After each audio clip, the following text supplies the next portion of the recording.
Today we are going to discuss the give reasons and long question answers of chapter 5 standard 7 essays, and today it is the fifth lecture, standard 7 essays chapter 5th, lecture number 5th. Okay, today we are discussing give reasons as well as long question answer.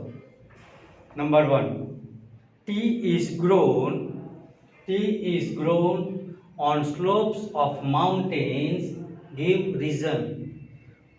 Okay, why tea is grown on mountain slopy area? Okay, here we have to give reason. What is the question? Tea is grown. Tea is grown on slopes of mountains. Give reason. Tea is grown on slopes of mountain. Give reason. Okay, certain points are here. Number 1, tea plants are delicate. Tea plants are delicate, najuk. Delicate means najuk. Tea plants are delicate. Second point, excess water. Excess water means too much water. Excess water damage their roots. Okay, if water remains in the root of the plant of trees, it damages. Okay, so second point, excess water, too much water damage their roots. Third one, by planting tea plants, by planting tea plants on mountain slopes, by planting tea plants on mountain slopes, what happens? Excess water drains away naturally. Excess water drains naturally. When water falls, it directly goes down when there is a slope. Okay, ढाल होय तो. Okay, so what happens? By planting tea plants on mountains slope, excess too much water drains away naturally. Okay, third point, by and because of this, okay, the water goes down now. Because of this saves the plants from damage. And if water doesn't remain in the roots and drains away, okay, comes down, what happen? It saves the plants from damage. Okay, because of the slope. Okay, the water doesn't remain there, and if doesn't remain, it saves the plant. If it remains, then only damages, but if doesn't remain, will not damage, it saves.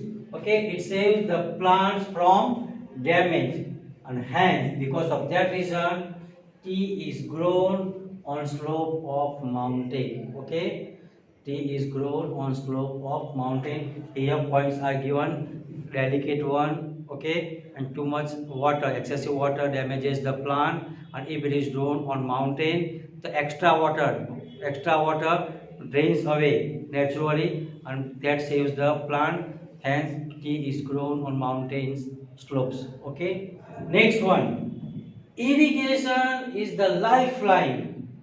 Jivadori. Irrigation is the lifeline of Indian agriculture. Give reason.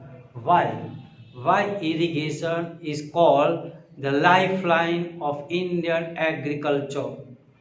Lifeline, Jivadori. It gives new life. Okay, now what happened in India? We have uncertain and irregular rain. In India we have uncertain and irregular rain, and some of the states are getting less water. Okay, less rain. As a result, what happened? They can take only one crop in the year.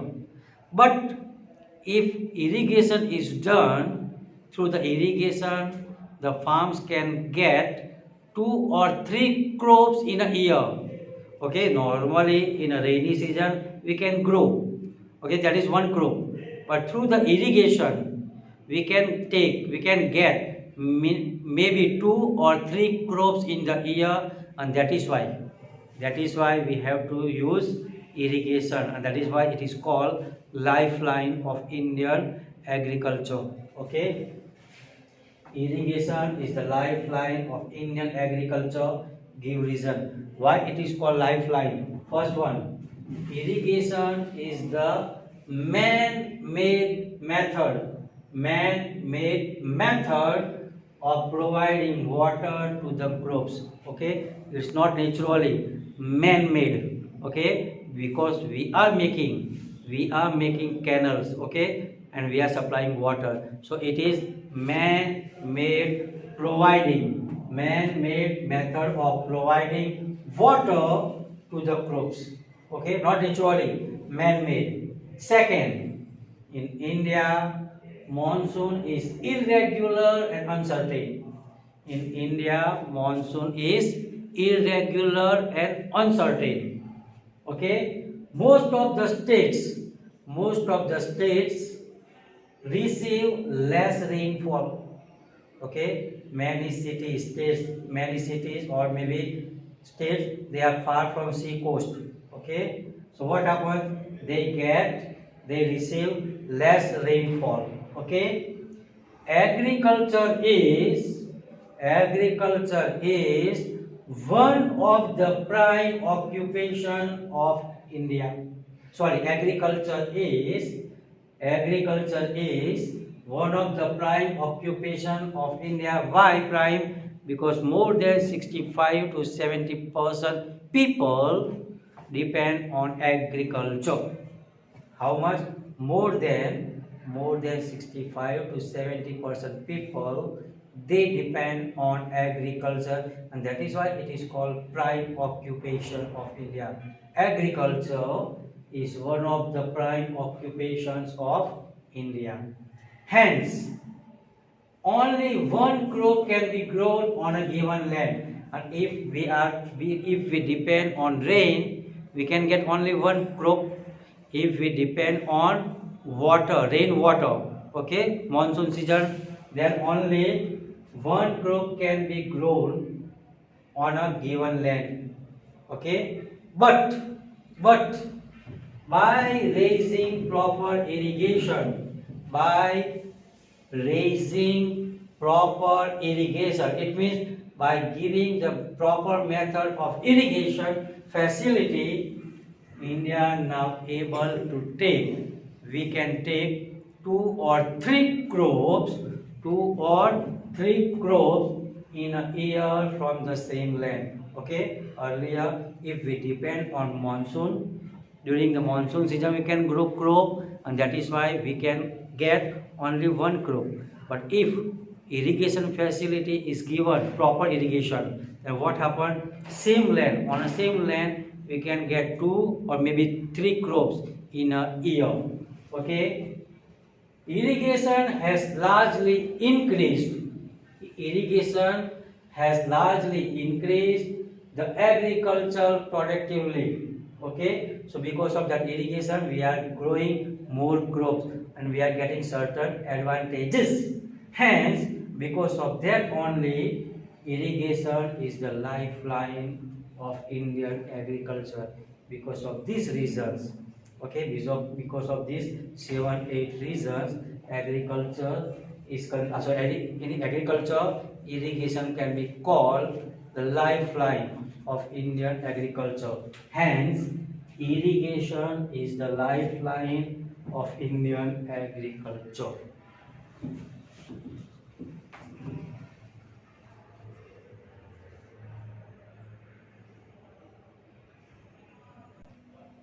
My next question is, okay, this is not the give reason, it's something else. Okay, long question means we have to explain statement. Okay, give a brief idea of Indian railways. Give a brief idea of Indian railways. My dear student, railways and roadways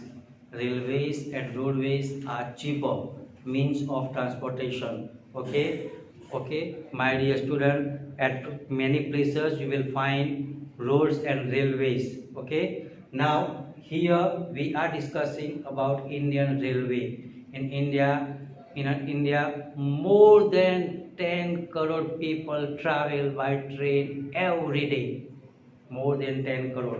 Okay, my dear student, here give a brief idea of Indian Railways. First point. Railways are railways are a very important mode of transport in India. In India, railway is considered as one of the best way of transport in India.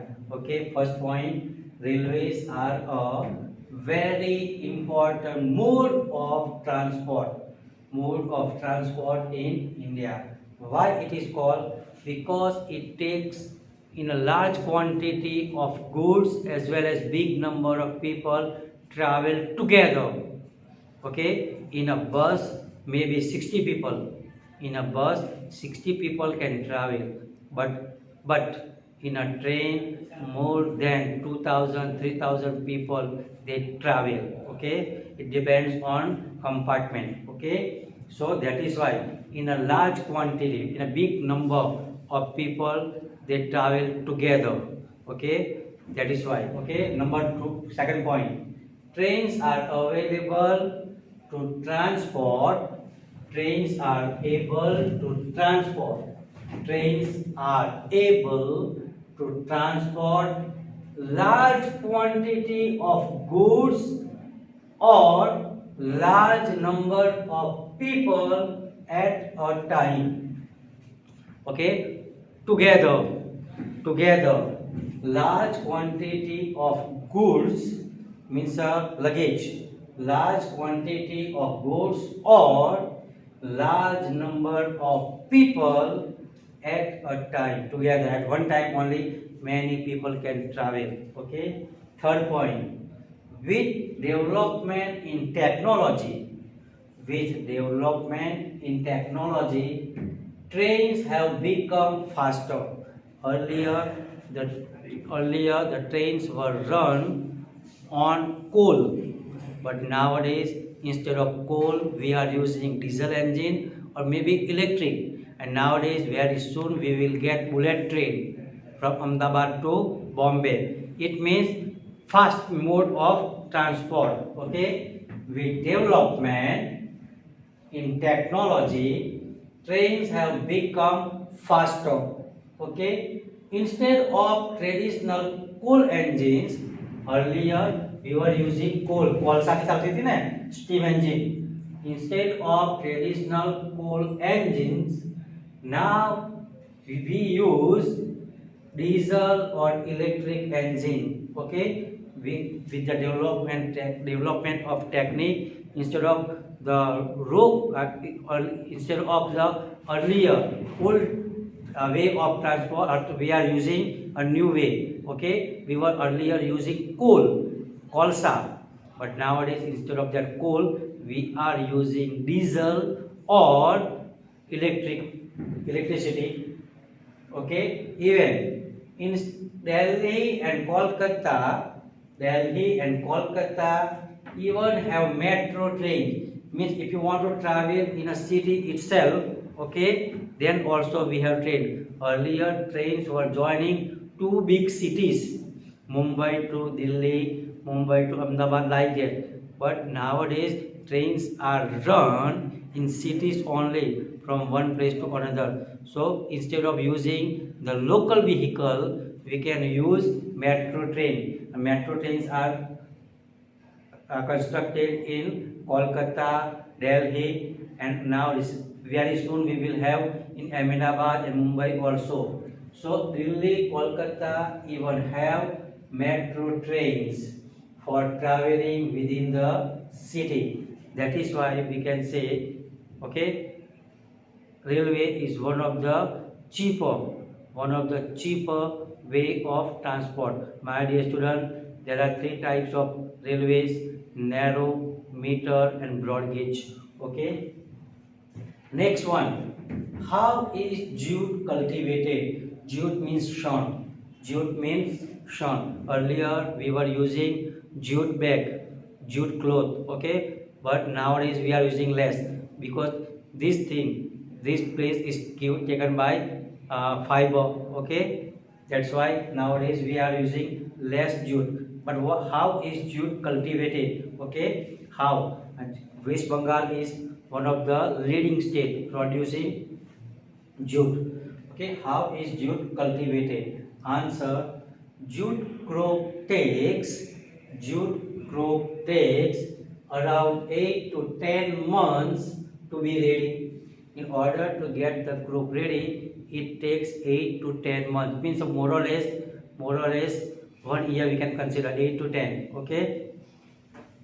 Second, what is second point? First, the crop is grown. First, the crop is grown, and when the plants grow fully, its stems are harvested. Its stems are harvested. Third point, the stems are harvested, and through that the harvested stems are tied together. It's tied together and soaked in water. Soaked in water till they turn soft. જ્યાં સુધી એકદમ soft ના થઈ જાય ત્યાં સુધી. Okay, soaked in water till they turn soft. Next one. Then the fibers of the stem are stripped from the stalks into long strands. Later, these strands are washed in clean running water. Okay. Later, these strands are washed in clean running water. After being clean, when it is clean, the strands are hung up. Or spread on straw roofs. ROOFs. Straw roofs until they dry completely. Okay, till they become dry. That is, they are hung up on strings or spread on straw roofs until they dry completely. And last point, they dry. The dried product is ready, jute, and that is called jute. Okay, so jute is grown in this way. Got it? Next time we will learn more question answer. Thank you.